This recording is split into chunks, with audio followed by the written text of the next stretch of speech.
This is the real case of Samantha Runyon, 2002, California, USA.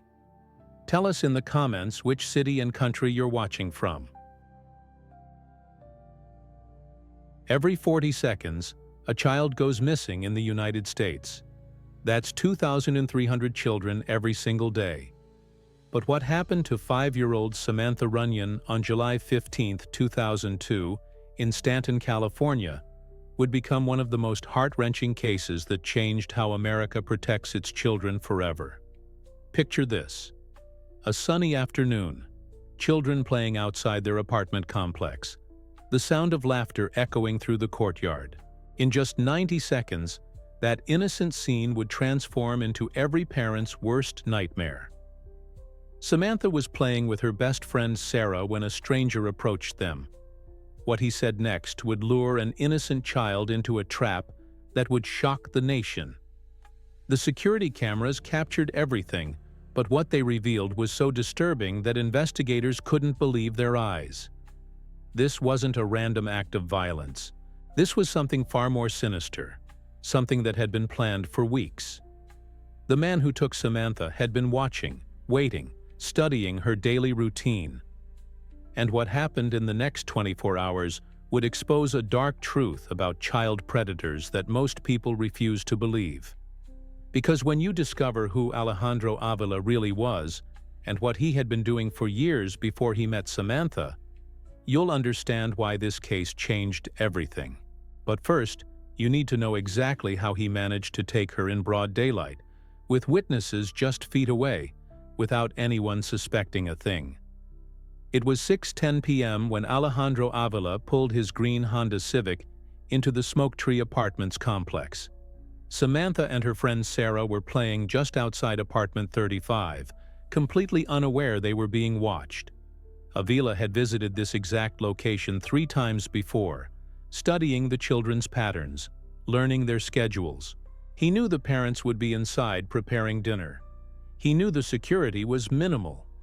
He approached the girls with a calculated smile and said the words that would haunt investigators forever. "Have you seen my missing Chihuahua? She's really small and brown." It was a lie so perfectly crafted that even adults would have stopped to help. Samantha, with her kind heart and love for animals, immediately wanted to assist. "I can help you look for her," she said, her innocent voice captured on a neighbor's security camera. Sarah later told police that Avila seemed really nice and really worried about his lost dog. But here's what Sarah didn't know, what none of them could have known. There was no missing Chihuahua. Avila had used this exact same story on at least 4 other occasions to approach children. The FBI would later discover his methodical approach, how he studied neighborhoods, identified vulnerable targets, and created elaborate stories designed specifically to appeal to children's natural desire to help. What happened next would unfold so quickly that by the time anyone realized something was wrong, Samantha was already gone. And the most terrifying part? This predator had been living among them for months, completely undetected. "She's over there, by the bushes." Avila pointed toward his car, his voice calm and reassuring. Samantha looked at Sarah and said, "I'll be right back, okay?" Those would be the last words her best friend would ever hear her speak. Security footage shows Samantha walking trustingly beside Avila toward his green Honda Civic.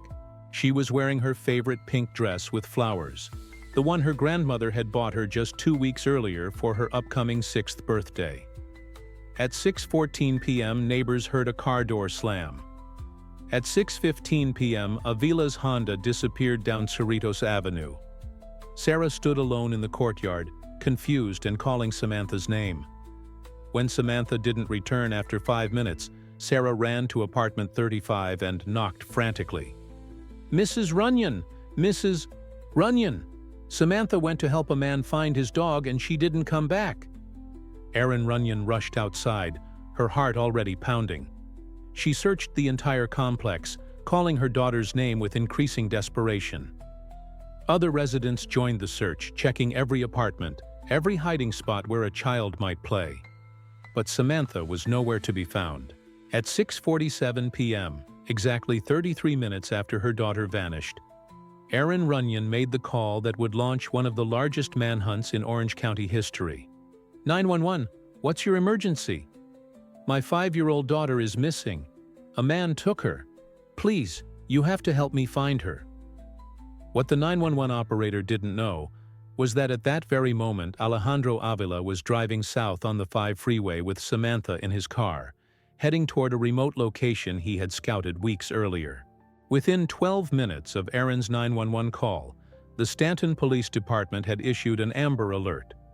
Within 30 minutes, every law enforcement agency in Orange County was searching for a green Honda Civic with license plate number that Sarah had miraculously remembered, 3SGK622. The little girl had a photographic memory that would prove crucial to the investigation. While hundreds of officers flooded the streets, Alejandro Avila was driving through the Cleveland National Forest, taking back roads he had mapped out meticulously. In his car, Samantha was asking when they would find the Chihuahua. Avila's responses, later reconstructed through psychological profiling, were designed to keep her calm and compliant. We're almost there, sweetheart. The doggy is waiting for us. Shay. At 7:23 p.m., Avila's Honda was spotted by a highway patrol officer near Lake Elsinore, but the officer was responding to another call and didn't realize the significance until hours later. That missed opportunity would haunt investigators forever. Meanwhile, back at Smoke Tree Apartments, FBI agents had arrived and were interviewing Sarah.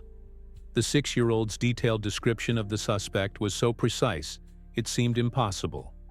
He had dark hair, brown eyes, and a scar on his left hand. He was wearing a blue shirt and jeans. He smelled like cigarettes and something sweet, like candy. Child psychologists later explained that trauma can sometimes enhance memory in young witnesses, creating an almost supernatural recall of details. Sarah's description would become the foundation of the largest manhunt in Orange County history. But what investigators didn't know yet was that Alejandro Avila wasn't just a random predator. He had a history that would shock even seasoned detectives, a pattern of behavior that had been overlooked by the system for years. At 9:45 p.m., FBI database searches revealed a chilling truth about Alejandro Avila that made every investigator's blood run cold. This wasn't his first time. In 2001, just 1 year earlier, Avila had been acquitted of molesting 2 girls, ages 6 and 9, in Lake Elsinore. The jury had believed his defense attorney's arguments about reasonable doubt, despite the victims' detailed testimonies. Court records showed a pattern of behavior that stretched back years, approaching children with stories about lost pets, befriending families to gain access to their daughters, and using his charm to manipulate both children and adults. Detective Patricia Ramirez, lead investigator on the case, later said, "When we saw his file, we knew we were racing against time. This wasn't a man who took children to keep them. This was a predator with escalating violence." While Avila's history was being uncovered, search helicopters equipped with thermal imaging were scouring the Cleveland National Forest. K-9 units had picked up Samantha's scent near Lake Elsinore, confirming they were on the right track. At 11:30 p.m., a convenience store clerk in Corona reported seeing a man matching Avila's description, purchasing zip ties, duct tape, and cleaning supplies. The clerk remembered him because he seemed really nervous and kept looking at his watch. Security footage confirmed it was Avila, and the timestamp showed 8:47 p.m., just over 2 hours after he had taken Samantha.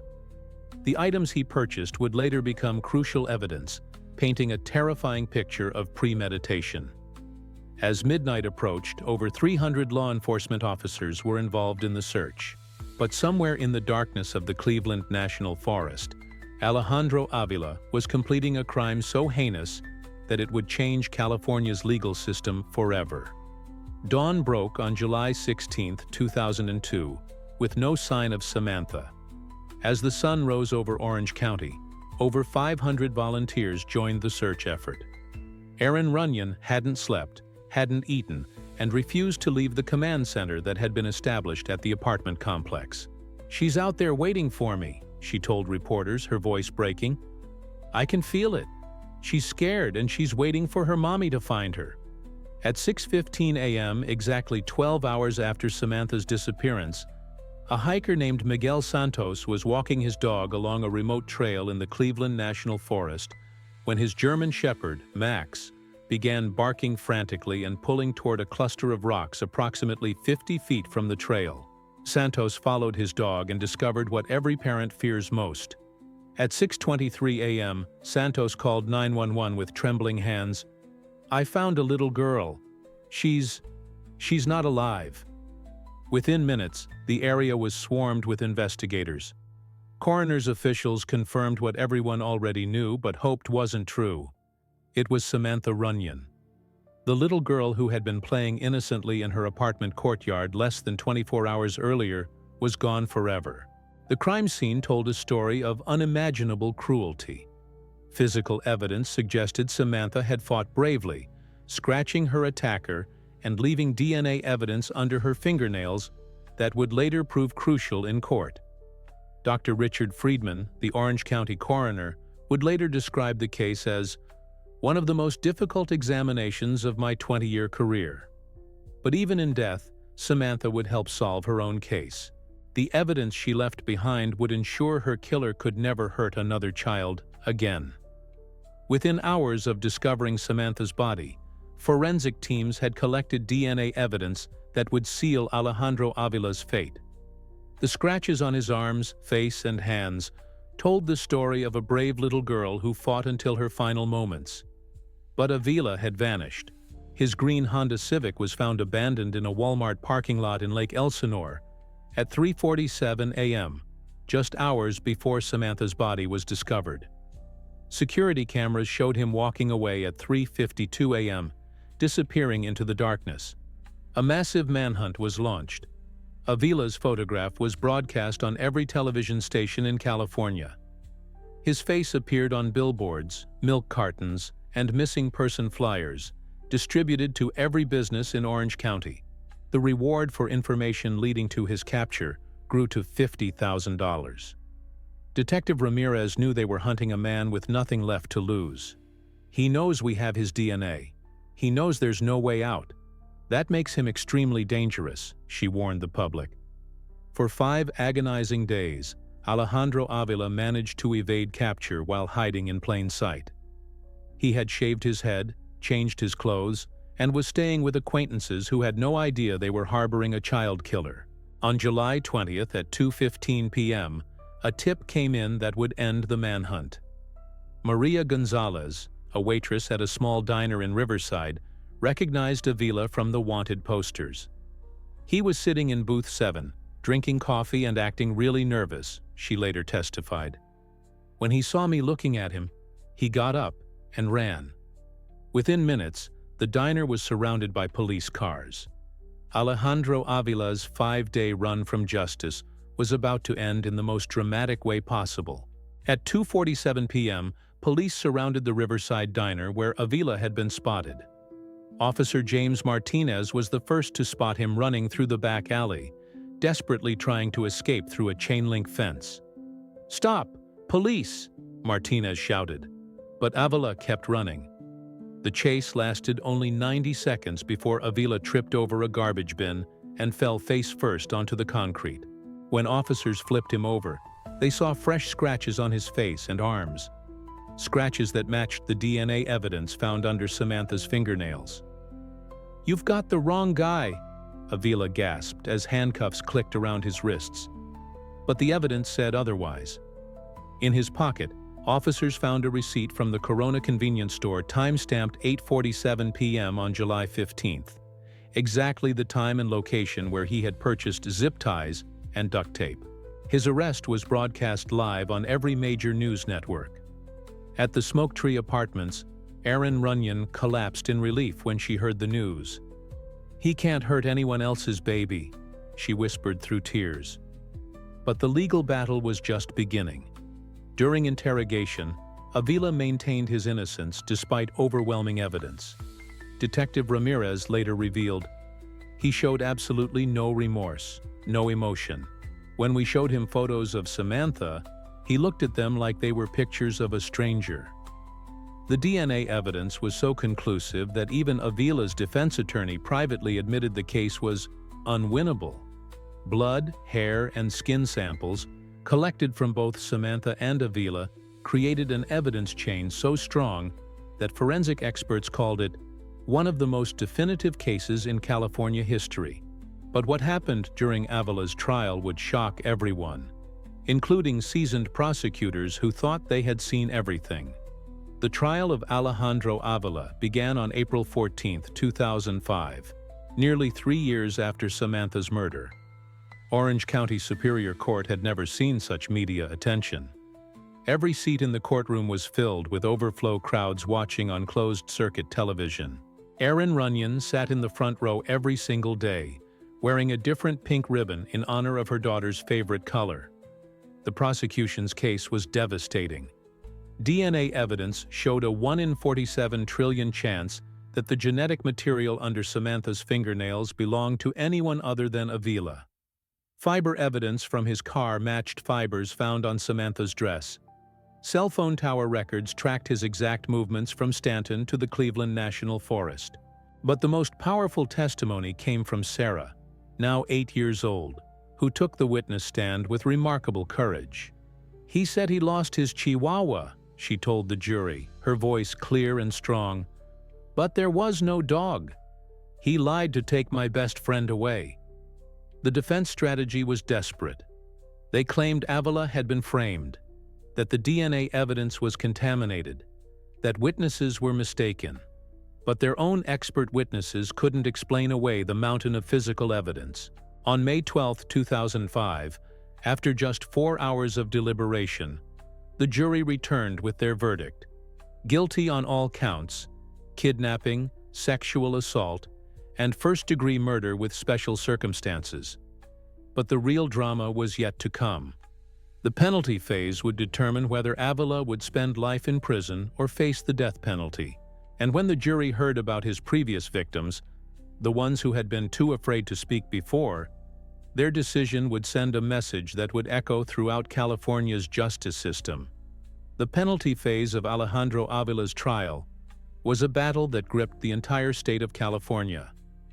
The jury listened intently as survivors of his past crimes bravely came forward to share their stories, giving voice to victims who had been silenced for too long.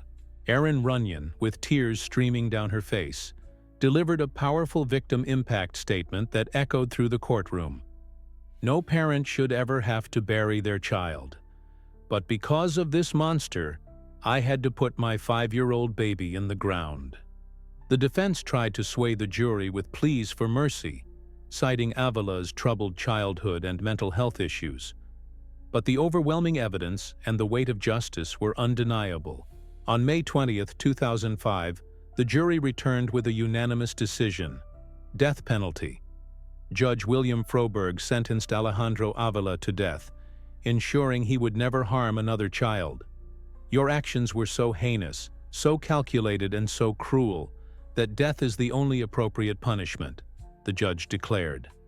The case sparked widespread reforms in California's child protection laws, including stricter monitoring of sex offenders and improved Amber Alert systems.